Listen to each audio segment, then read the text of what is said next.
After David Glenn Lewis disappeared in 1993, a confusing timeline left the investigators and the family with different theories about what happened. It took 10 years to get even a partial answer to the mystery, yet that answer introduced even more questions. I'm Charlie, and welcome to Crime Lines.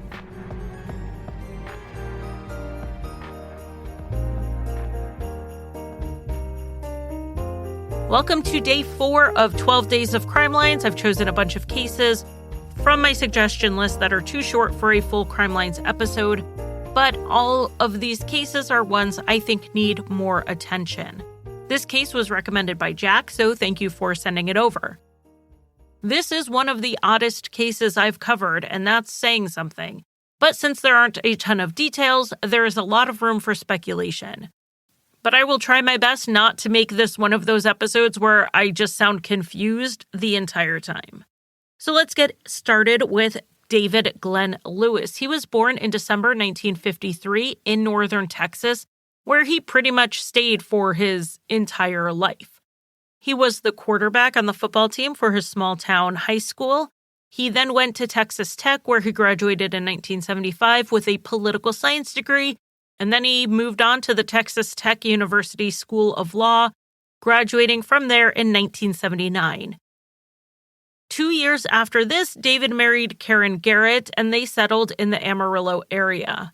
For his entire life, including college, David didn't really go more than 2 hours from his hometown. Over his legal career, David worked as a prosecutor, a private attorney, an elected judge, and as an instructor at Amarillo College. After serving as a judge for a few years, he did lose the re-election, and in 1993, he was both in private practice while also teaching evening classes at the college.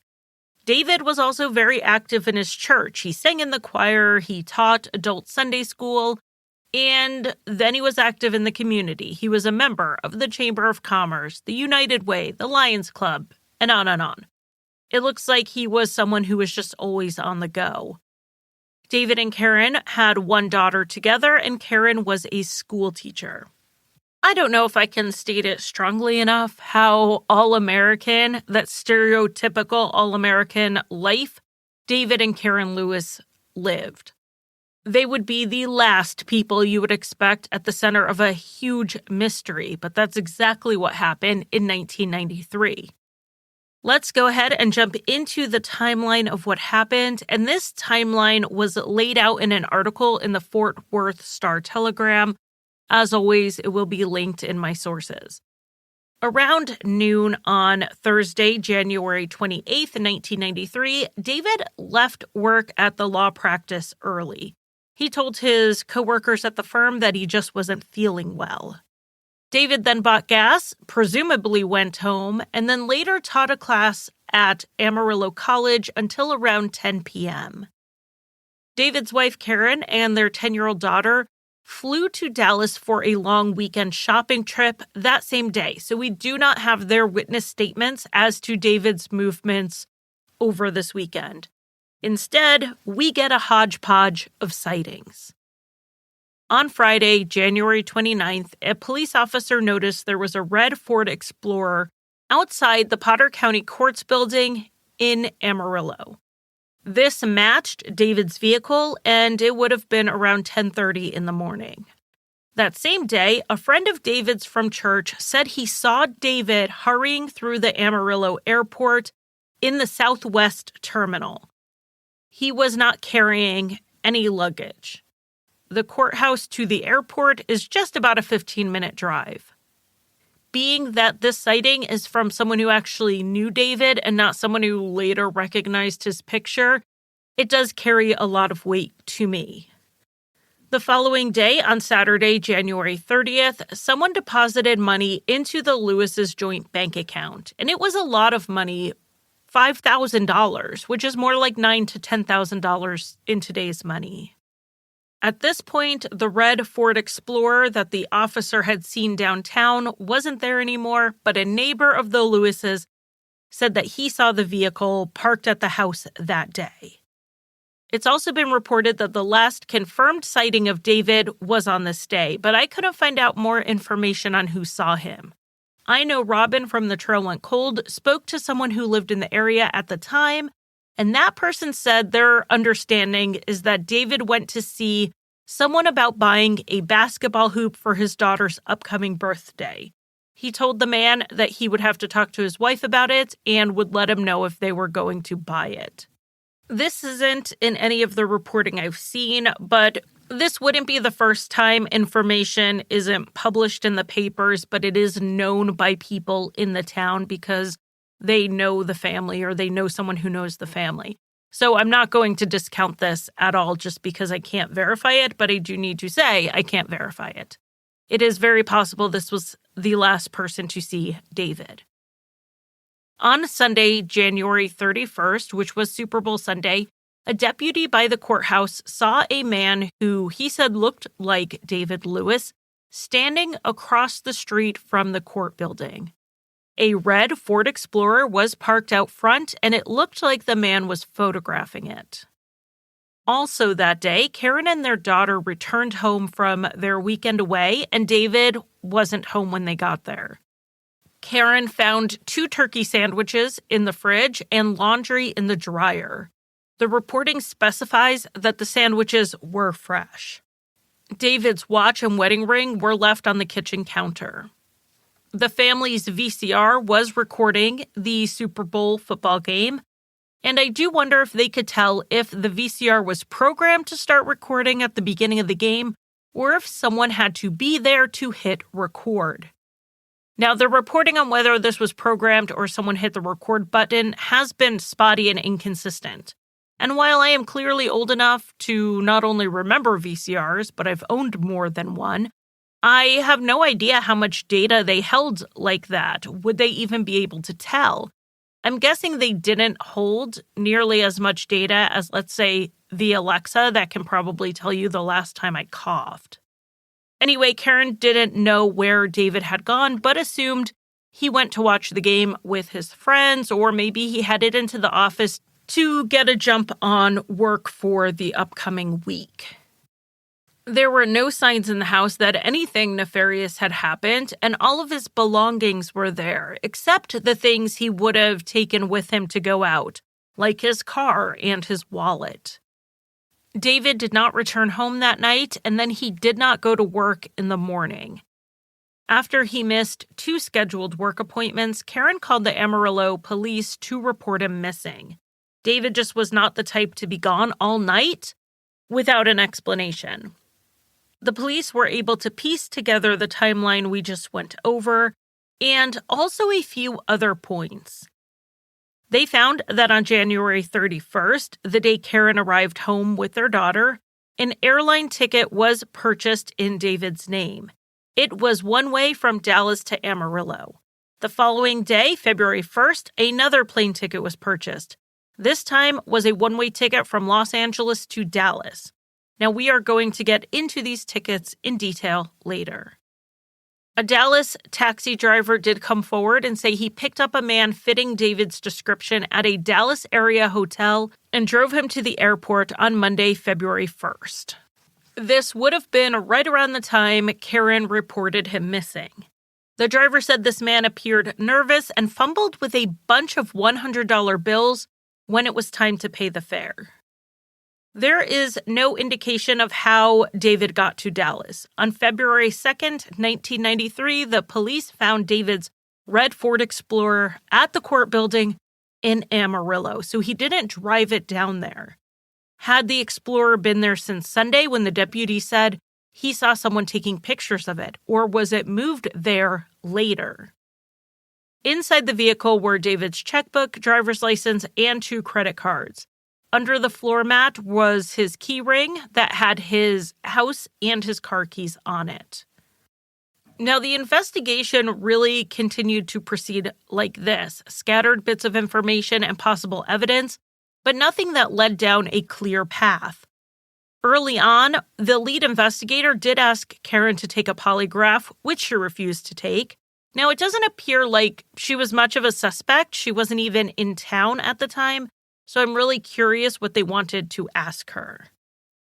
It took about 4 months for David's disappearance to really get picked up in the media. The police told the papers at that time that they had conflicting evidence that supported pretty much any theory. He ran off to get away from his stressful life, he took his own life, and even evidence that he may have been abducted. Karen said she believed from day one that David had been murdered. She said she knew it was possible for anyone to up and leave, but it just didn't make sense with David. Nothing seemed amiss prior to the weekend, and he was looking forward to their daughter's upcoming birthday, even going back and forth over what to get her as a gift. Being that David was a judge at one time and a lawyer, you have to wonder if he made any enemies through his work.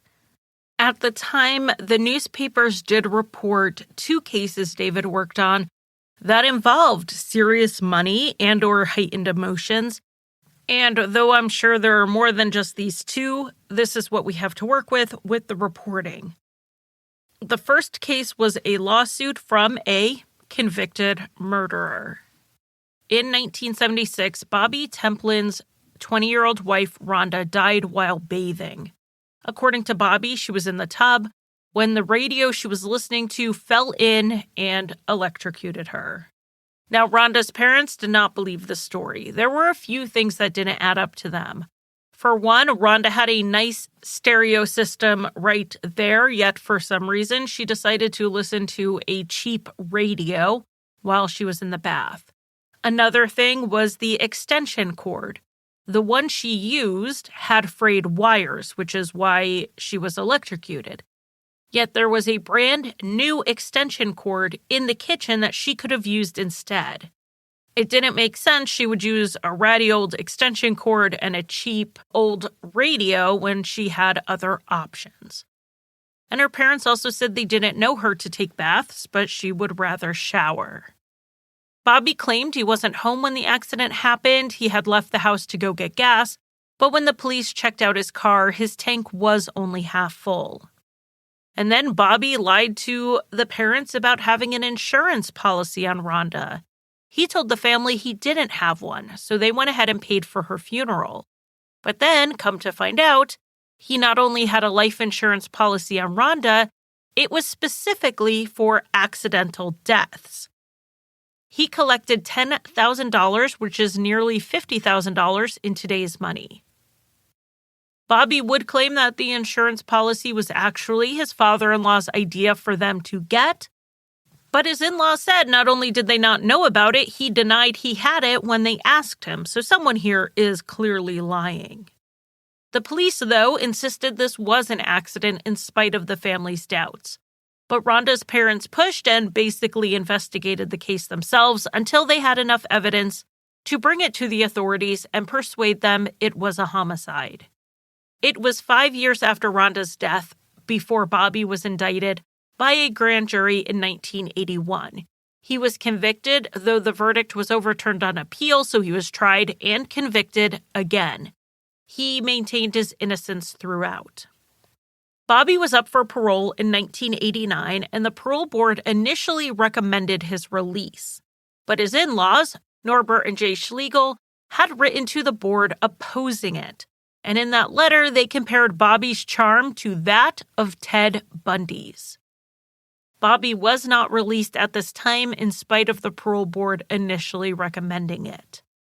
Bobby then turned around and sued his in-laws for invasion of privacy for intervening in his parole process.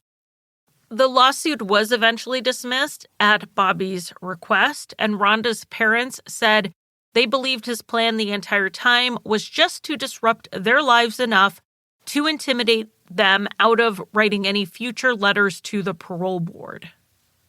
As for what this has to do with David Lewis, he was Norbert and Jay's attorney on the case. The case was dismissed about 7 months before David disappeared. I personally think this case only came up because it was a high-profile one. Because what would the motive be? Bobby decided to dismiss the case himself, and he certainly didn't have the means or connections to have a hit put out on a lawyer from behind bars. Norbert and Jay didn't appear to have any complaints about David's work, so the motive here is pretty much non-existent.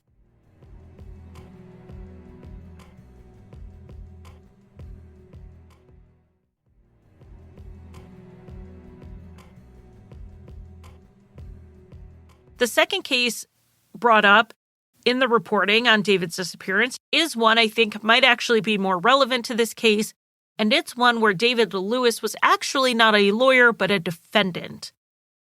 David's previous law firm had represented a company that ended up suing them, and David was named in this lawsuit. The reporting on this is so vague that I couldn't even find the actual lawsuit. According to the reporting, the plaintiff was suing for $3 million.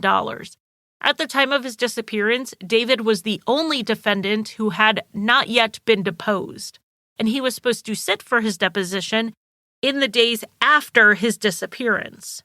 Karen also said David's files on the case were gone. It doesn't seem likely that David would have left because he was worried about the outcome of the lawsuit. From the details that have been put out there, he didn't have any personal liability on the line. Any judgment would have been paid out through the law firm's insurance. So then the question becomes, did David know something that might come out in his deposition that week? Something that someone didn't want to come out? David's family thinks that's a possibility. But the lead investigator said he thought it was more likely that stress was what David struggled with. Maybe not just from the lawsuit, but also he had recently lost the election for his seat on the bench, and his legal practice was slowing down. Add in the plane tickets purchased in his name, and the police began leaning towards David leaving on his own. Now, these plane tickets don't make sense to me. I know we're not all geography whizzes, and I know some of you don't even live in the United States. But David's disappearance starts with him in Amarillo. So why would he buy a ticket from Dallas to Amarillo? How was he going to get to Dallas, which is a 6-hour drive away, and why would he just fly back home? He then bought a ticket to leave Los Angeles, which is 1,000 miles away, to then fly back to Dallas. How was he getting to LA? Now, it doesn't make sense to me that these tickets led the police to believe David left on his own because this flight path makes no sense. Unless this entire thing was misreported. What if we reverse them? A one-way ticket from Amarillo to Dallas and then from Dallas to LA. That makes a lot more sense with, how travel works. Now, another theory is that David did buy random tickets in his name to confuse things so people wouldn't know where he went. Then he traveled under a fake name or took a bus or a train out of town. It's not been reported if the plane tickets were ever used, but if the police are pointing at them as evidence he left on his own, then I think they know whether they were used or not. We also don't know if David was the one who bought these tickets. Even today, you don't have to show an ID to buy a ticket. You do, since 1996, have to show an ID to board a plane, but prior to that, you didn't. David's ID was found in his wallet in his vehicle, so if he got on a plane at any point, we know he did not show ID. But it's possible David never used these tickets, and maybe he never even bought them. Like I said, you don't need an ID to book airline tickets in the U.S. Someone else could have bought them in his name. Another theory I've heard is that David Lewis is a common enough name, so how do we know this is our David Lewis? But I have to imagine the police know and are pretty sure it was him, or they wouldn't put so much stock in these tickets. So perhaps he used a credit card to buy them or something else that verifies he was the one who purchased them. None of the information or theories led them to where David went, willingly or not. And within a year, the investigators had to admit this case was growing cold. There were just no more leads to pursue. Unless something came to them, the police leaned towards David Lewis leaving on his own, and it doesn't look like there was a lot more done to look for him. Fast forward 10 years to February 2003. A detective named Pat Ditter in Washington State read an interesting article called Without a Trace. This article was about missing persons cases. It specifically highlighted unsolved cases that had grown so cold that they weren't being treated as priorities at all anymore. And it also mentioned something in there about the National Crime Information Center database and how it turned out it wasn't as reliable as they thought. So let's say you found a John Doe in one state and you put all the information you had on him into the database. It didn't mean the database would spit back all the possible matches with missing persons cases. So you could have the missing person and the John Doe in at the same time, and the computer will not connect them, even if all the points connect. So Pat Ditter thought about a John Doe case he had on the books. It had happened around 10:30 at night, so after dark, on February 1st, 1993. A driver saw a man lying in the road in the Yakima, Washington area. The driver passed the man and then turned around to see what was going on and to warn other drivers that there was someone in the road so he wouldn't get run over. But by the time the driver got there, the man was already dead. He was dressed in Army surplus-style clothing and had no identification on him. His tox screen came back clear, and he had been killed by being hit by a car. The witnesses could only say they saw a Chevy Camaro leaving the area around that time, but it's not clear if it was connected. It's just what they saw. This case was ruled a hit and run, and the driver was never caught. And the man killed was never identified. Detective Ditter now knew, thanks to that article, that his John Doe may not have had a hit with a missing persons report due to issues with the system at the time. So he decided to skip the crime database and he hopped on Google. This was 2003, so Google was around 6 years old at this point. Google it was not the common phrase it is today. That just means look something up.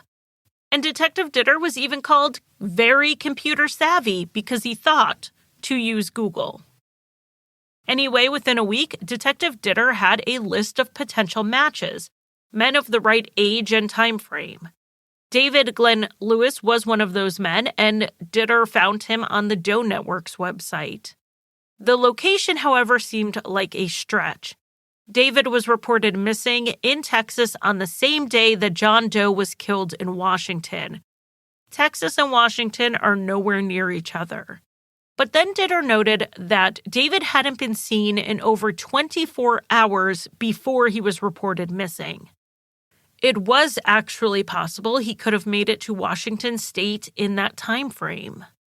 Ditter then compared the morgue photos of the Doe with David's picture and thought it looked like a match, except David wore big, thick glasses. He just couldn't see anything without them. So Ditter checked the evidence list, and there were eyeglasses on the list of items found with the body.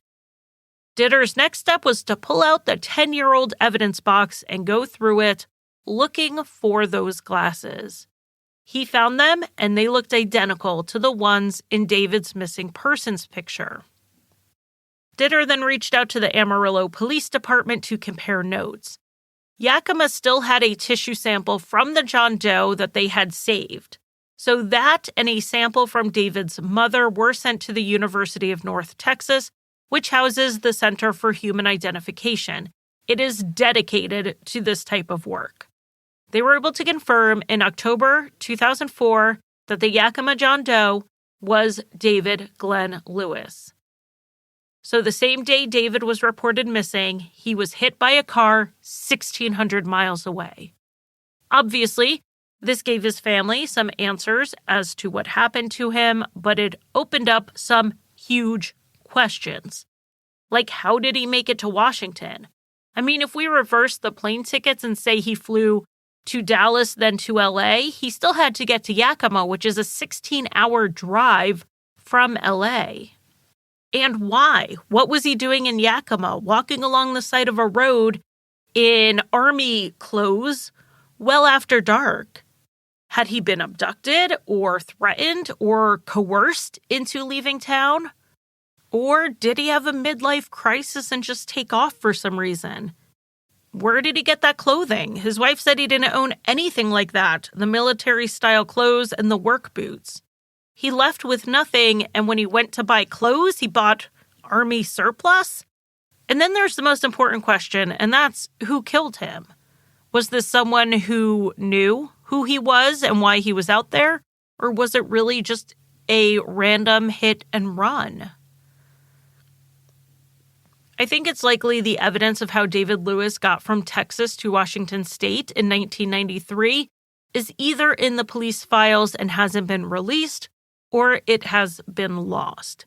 Bank statements, receipts, and other evidence may just not exist in the system anymore. Had they known where to look, they may have found it sooner, but because he was a John Doe for 10 years, they didn't. But at least his family does have some answers. His wife and daughter know that he didn't just run off somewhere and abandon them. After the identification was confirmed, David Glenn Lewis's remains were returned to Texas, where his family could say goodbye the way he and they deserved.